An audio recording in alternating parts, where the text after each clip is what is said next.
সনাতনী আমন্ত্রণ প্রত্যাখ্যান, 5 লক্ষ কণ্ঠে গীতা পাঠে গেলেন না মুখ্যমন্ত্রী মমতা বন্দ্যোপাধ্যায়।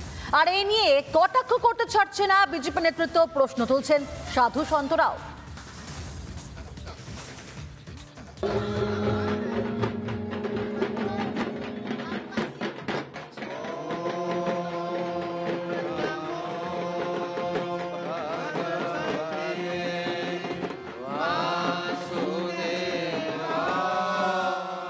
কলকাতায় সবচেয়ে বড় হিন্দু সমাবেশ, আমন্ত্রণ পেয়ে এসেছিলেন রাজ্যপাল সিভি আনন্দ বোস, হাজির কেন্দ্রীয় প্রতিমন্ত্রী সুকান্ত মজুমদার, উপস্থিত ছিলেন রাজ্যের বিরোধী দলনেতা শুভেন্দু অধিকারী।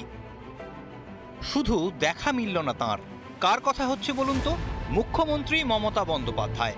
যাঁর রাজ্যে এত বড় সমাগম, সেই রাজ্যের অভিভাবকই নেই হিন্দুদের মিলনোৎসবে। অথচ রেড রোডের ঈদের অনুষ্ঠান হোক কিংবা ইফতার পার্টি, সর্বত্রই মমতার উজ্জ্বল উপস্থিতি। বড়দিন উদযাপনেও বড় মুখ করে হাজির হন চার্চে। গীতা পাঠে গড় হাজিরা নিয়ে মমতাকে তীব্র কটাক্ষ বিজেপির। আয়োজকরা তো বলেছিলেন যে মুখ্যমন্ত্রীকে আমন্ত্রণ করেছেন, মুখ্যমন্ত্রী না এসে প্রমাণ করলেন তিনি প্রকৃত হিন্দু নন। আয়োজকরা বলতে পারবে কেন আমন্ত্রণ করেছিল। আমি তো মমতা ব্যানার্জিকে হিন্দু বলে মনে করি। মানুষ গীতার মধ্যে থেকে আবার শক্তি সঞ্চয় করতে চাইছে। মুখ্যমন্ত্রী গীতার পক্ষে নয়, মুখ্যমন্ত্রী বাবরের পক্ষে। উনি তো হিন্দু ধর্মকে গঙ্গা ধর্ম বলেন না, এই জন্যে যদি কোথাও জলসাতে ডাকতো ওনাকে, উনি যেত। শুধু বিজেপি নয়, গীতা পাঠে অনুপস্থিত থাকায় তৃণমূল নেত্রীকে বিঁধেছেন বিশিষ্টজনরা। গুলিয়ে যাচ্ছে মানুষের মধ্যে কানাতানের বেড়া তৈরি করা হচ্ছে।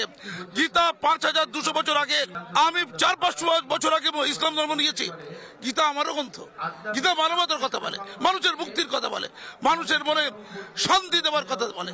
সেখানে ধর্ম করতে গেল আমি জানি না, দিদি জানতে পারে না, আমি জানি না। পদে পদে সনাতনীদের অপমান, হিন্দু ধর্মকে গান্দা ধর্ম বলতেও দ্বিধাবোধ করেননি মমতা বন্দ্যোপাধ্যায়। তাই সুকৌশলে এড়িয়ে গেলেন এই যে সব থেকে বড় হিন্দু ধর্মের যে সমাবেশ, সেই সমাবেশকে নিজেদের দুধেল গাইকে খুশি করতেই কি এই পদক্ষেপ মুখ্যমন্ত্রী? অর্ণব মজুমদারের রিপোর্ট, রিপাবলিক বাংলা, কলকাতা।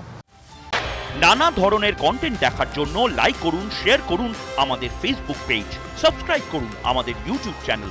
পাশাপাশি অন্যান্য ব্রেকিং নিউজের জন্য অবশ্যই চোখ রাখুন রিপাবলিক বাংলায়।